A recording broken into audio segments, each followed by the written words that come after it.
Hey, this is John Bollinger with Premier Guitar. Today we're looking at the brand new Magnatone Starlite. Before I tell you about this very cool little amp, take a second to subscribe below. Thank you. Okay, so the Starlite is brand new, and I love what they're doing here. This is a mere 5 watts, but don't let that 5 watts fool you. I actually took this to a gig the other night. It's at the 1230 Club in Nashville, and they have a real, it's a real quiet club. So quiet, in fact, that they want you to go direct, but I'm not particularly fond of going direct. But when you walk in with a non-threatening tiny amp like this, you're like, hey, it'll be okay. So I mic'd it up, played to the full band, and it actually performed really well, kept up. So it's a loud 5 watts. I think on a loud rock and roll gig, it would have been totally buried, but this was kind of a jazzy thing and it worked great. So what they have 5 watts powered by one 6V6. The preamp is a single 12AX7. And the controls couldn't be simpler. You've got volume, you've got 2 inputs, one's louder than the other, and a tone control. But the tone is really interesting. What they're trying to do is cover both a Fender black panel and then a Fender tweed tone. So here's what they have. From 12 o'clock up, as you roll it back to the left, roll it down, it's going to be kind of a black panel sort of sound to it. And as you bring down that tone, it's going to cut out the mids a little bit. On the other hand, from 12 and above, they say more like a tweed, the mids are boosted. So it's a little counterintuitive. When I first started playing it, I was turning it up and it wasn't really getting brighter as I expected. But when I adjusted from 12 on, it made a difference. So why don't I just kind of show you what that's like. By the way, this is a cryotone caster, and I'm just running it straight in right now. I have some pedals on the floor, but right now you're just hearing it straight in, and we're mic'd with a 57. And my volume right now is straight up at noon, and coming in, I just had it down a little bit from noon, the tone a little bit down from noon. So here's everything dead on. But watch as I roll it back. This is at noon, but as I roll that tone back,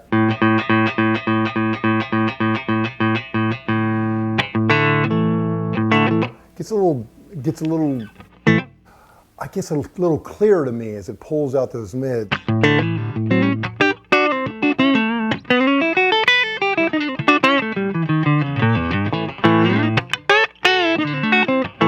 Now roll it down even more.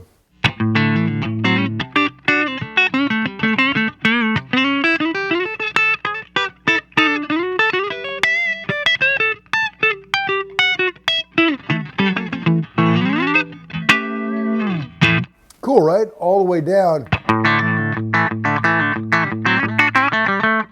I'm going to start feathering up.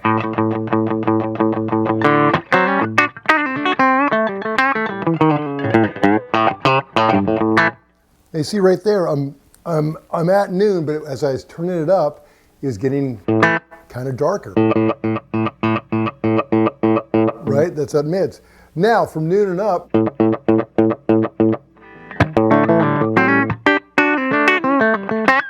it's all that mid-range.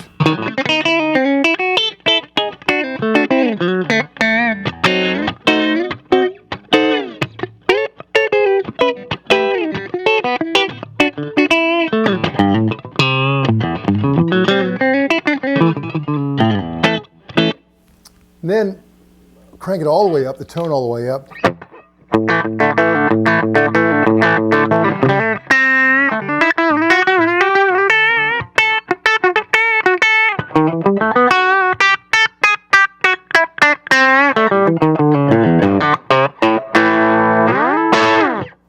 Right? So it's kind of, like I said, a little counterintuitive. It seems to get a little darker as you turn it up, but it's really that kind of mid boost. But I love the fact that they give you 2 very different, it almost feels like 2 different amps with that tone control. So good on you, I dig that. Next, the only other ingredient they have Well, there's two other ingredients. There's a remote speaker out, which is for an 8-ohm speaker. And I did run this into a closed back Weber cab. And man, it really got big, very big. And I don't know if you're loud enough to cut over a loud band with that, but pretty close. It gave you a lot more. So the speaker in it is a Magnatone custom 8-inch ceramic magnet made in the USA by WGS.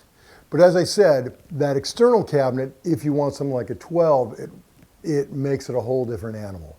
Nothing wrong with this animal, but it's kind of cool to have that option. And the last ingredient they have is the feedback switch. So essentially, with the negative feedback toggle on, which is where I had it coming on, the amp offers a more hi-fi experience with a greater clean tone range, less noise, more speaker dampening, and a more overall tighter playing feel. So I kind of preferred it with it on. I liked it. My go-to with this, and this is just kind of messing with it over the last couple of days, I really dig the feedback, negative feedback on, and the tone down a little bit. Because it's got that kind of 60s, 70s Fendery thing, which I'm just accustomed to. Now, just for shiz and giz, let's go ahead and dime this pig so you can see what happens. This is with the feedback on and the tone down a bit, and the volume almost, well, at about 3 o'clock.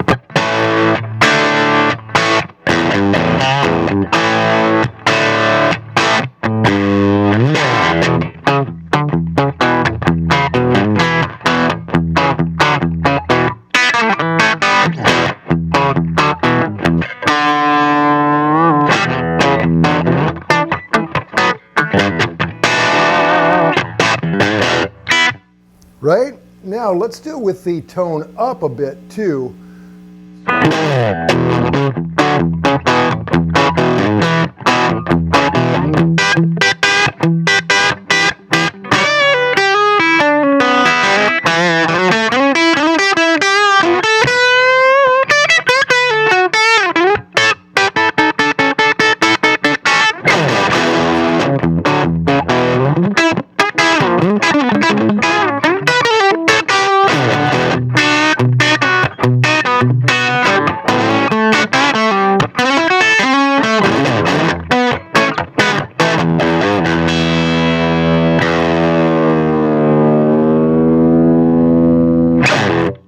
Whoa.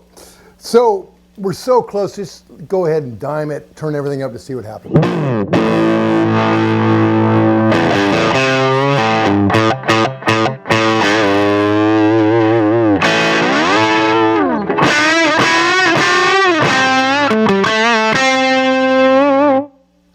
I like it. It's almost got that Jimmy Page Telecaster thing, I think when he's running through his Supro. It's kind of got that, like everything's going to blow up sort of feel.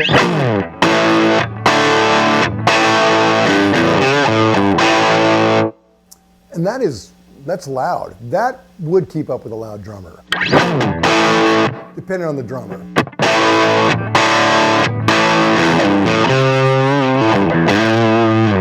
So all that's with the negative feedback on. Let's turn it off. Ooh, judging from that hiss, it's going to be a little louder.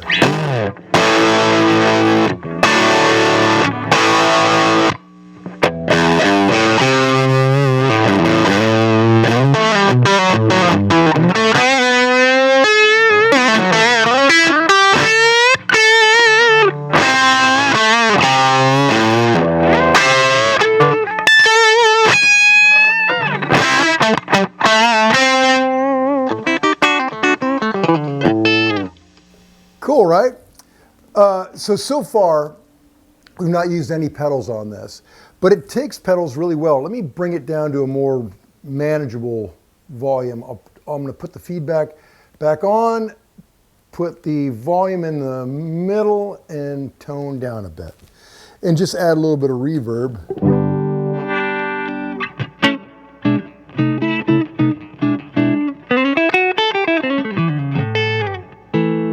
funny, when you play without reverb for a while and you turn it on, it's just, oh, that's nice. Little delay.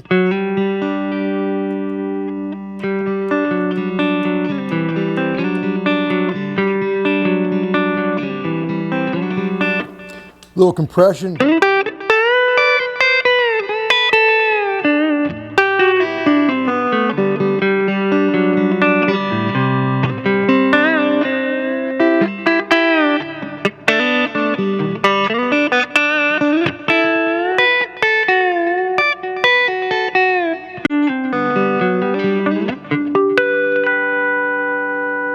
Nice, right? Add a little dirt.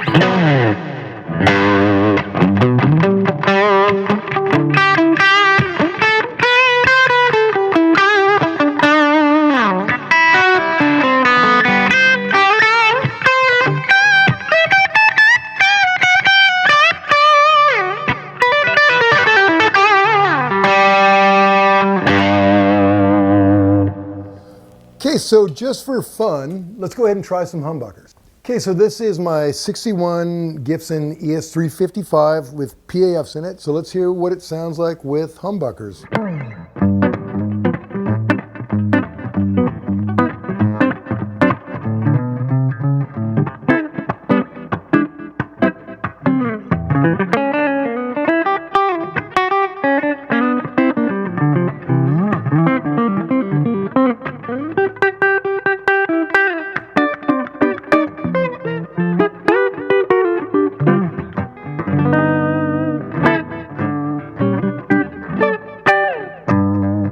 Nice, right? Okay, so let's go dry, take off the effects, and just crank it up a bit for a little natural breakup and see what we get.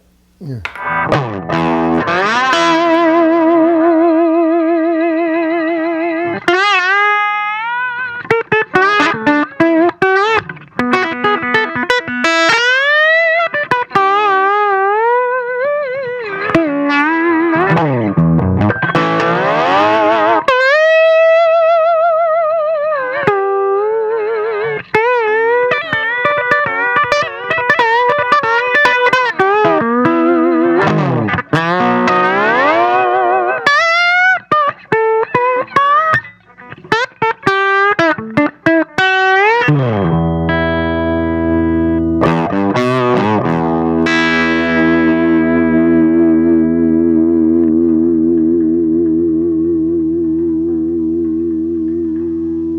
So I love the old school aesthetic. I love that they built it so well. I love even the detail of like making this great leather handle and the simplicity of it.